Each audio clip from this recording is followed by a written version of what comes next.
kjo person është shumë afër që të marrë një vendim të madh për ty. Merr frymë thellë.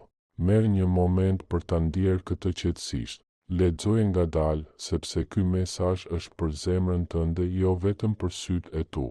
Është dikush që mendon vazhdimisht për ty, pavarësisht sa shumë përpiqet ta vazhdojë jetën, sa e zën duket apo sa e ftohtë sillet mendimi për ty e ndërpret gjithmonë. Ndonjëherë në mes të ditës, ndonjëherë natën vonë, ndonjëherë pa asnjë arsye. Është e çuditshme, sa herë që përpiqet të shkëputet, diçka ja kujton ty një këngë, një fjalë, një vend, një kujtim, një ndjenjë. Dhe ky është shenja e parë. Ende nuk ka mbaruar me ty, as në mendje, as në zemër, as në shpirt. Edhe nëse mes jush mbretëron heshtja, energjia midis jush nuk është shuar. Kjo person po lufton në heshtje jo me ty, por me veten. Po përpiqet të vendosë. A duhet të hapë zemrën? A duhet të zgjedh ty? A duhet të rrezikoj? A duhet të hyjë në diçka të vërtetë? Përgjigjja nuk I vjen lehtë, sepse dashuria e vërtetë nuk është e lehtë, as diçka kalimtare, as pa mundim. Dashuria e vërtetë e detyron njeriu të përballet me zakonet e veta, me frikërat, plagët e vjetra, shpresat për të ardhmen dhe me ty. Ti nuk je një ndjenjë e përkohshme. Ti nuk je komoditet. Ti je një pikë kthese. Prandaj kjo person mendon kaq thellë, qetë dhe seriozisht për ty. Nuk e kishte pritur kurrë që do të bëheshe kaq e rëndësishme për të. Në fillim deshi të trajtonte si të tjerët, një bisedë e shkurtër, një takim, një moment, por diçka te ti ishte ndryshe. Preke një pjesë të saj që e kishte harruar prej kohësh. Zgjove emocione që I kishte shtypur. I dhe një ndjenjë sigurie dhe në të njëjtën kohë e sfidove qetësisht, por me gjallëri e njohur, por emocionuese. Dhe kur dikush ndjen diçka të tillë, nuk mund ta injorojë. Pikërisht për këtë arsye vendimi I saj po merr kohë, sepse nuk bëhet fjalë nëse I pëlqen, nëse I mungon, nëse mendon për ty, të gjitha këto tashmë janë të qarta. I pëlqen, I mungon, mendon për ty. Pyetja e vërtetë që I sillet në mendje është, a është gati ta ndryshojë jetën për të qenë me ty? Pikërisht këtë po përpunon në heshtje. A është gati të jetë e qëndrueshme, të përpiqet me të vërtetë, të lërë mënjan egon, të komunikojë me sinqeritet? A është gati të zgjedhë dhe vetëm ty? Këto janë hapa të mëdhenj për dikë që është lënduar, që është I kujdesshëm ose emocionalisht I mbyllur. Pikërisht për këtë arsye tani ka heshtje. Jo sepse ti je e parëndësishme, por sepse je shumë e rëndësishme për të humbur. Ka frikë të mos bëj gabim. E di vlerën tënde. Sheh atë që të tjerët shpesh nuk e vërejnë, durimin, besnikërinë, përkushtimin, zemrën tënde të mirë, qëllimet e pastra. Dhe e di që dikush si ti nuk shfaqet 2 herë në jetë.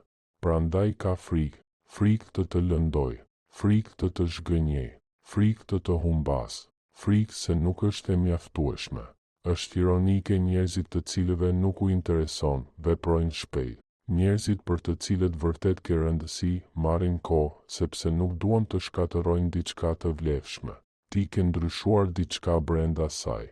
Sa do e fortë, e ftohtë apo e mbyllur të ketë dashur të jetë, diçka te ti I ka rrëzuar ato mure. I ke treguar një lloj dashurie që mendonte se nuk ekzistonte më. Të butë, natyrshme, të sinqertë. Nuk kishe nevojë të sforcoheshe, prania jote mjaftonte. Nuk e ndoqe, nuk lute, nuk e shtyve.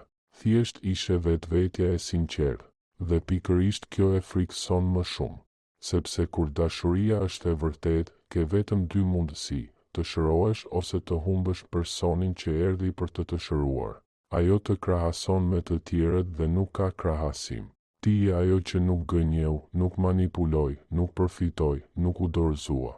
I dhe ndershmëri, përpjekje, respekt.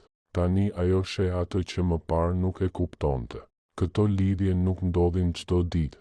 Edhe nëse takon të tjerë, askush nuk të zëvendëson. Askush nuk mendon si ti, nuk flet si ti, nuk e kupton si ti, nuk ndjen si ti. Ti nuk je një nga shumë, ti je e vetmja. E ndjen mungesën tënde më shumë se sa mendon. Heshtja jote flet. Distanca jote e lëndon. Mungesa e presionit prej teje e frikson, sepse tregon që mund të jetosh edhe pa të. Dhe pikërisht kjo zgjon frikën më të madhe, po sikur të humbas për gjithmonë, njerëzit nuk shqetësohen kur humbasin diçka të zakonshme. Ata shqetësohen kur humbasin diçka të rrallë, dhe kjo je ti. Zemra e saj të do, mendja dyshon, frika e bllokon, por zemra e di, ti i përket shpirtit të saj. Me ty ndihet e kuptuar, me ty ndihet gjallë, ti e bën më të mirë, ti e bën jetën më të butë, edhe kur hesht, ndjenjat e saj bërtasin brenda. Nuk të kishte planifikuar, erdhe pa pritur, nuk ishe tipi i personit në të cilin mendonte se do të binte ndonjëherë në dashuri. Nuk erdhe në kohën e duhur, nuk ishe histori që ajo kishte pritur, por hyre në jetën e saj si fat, si diçka që duhej të ndodhte. Dhe tani pyet veten, pse ti, pse tani, pse kjo ndjenjë? Thellë brenda vetes e di që ti nuk je rastësi, je përcaktim, e kaluara e mban ende pas. Para se ta gjykosh distancën e saj, kupto diçka, ajo bart plag, ka probleme me besimin, ka kujtime që ende dhembin, njerëz që e kanë tradhtuar, plag që sushëruan kur dikush është thyer, dashuria bëhet rrezik, jo gëzim, prandaj tërhiqet, jo sepse ti je gabim, por sepse zemra e saj ka frikë se këtë herë mund të ketë të drejtë. Tani po kupton ngadalë se të ikësh nga diçka e vërtet nuk funksionon.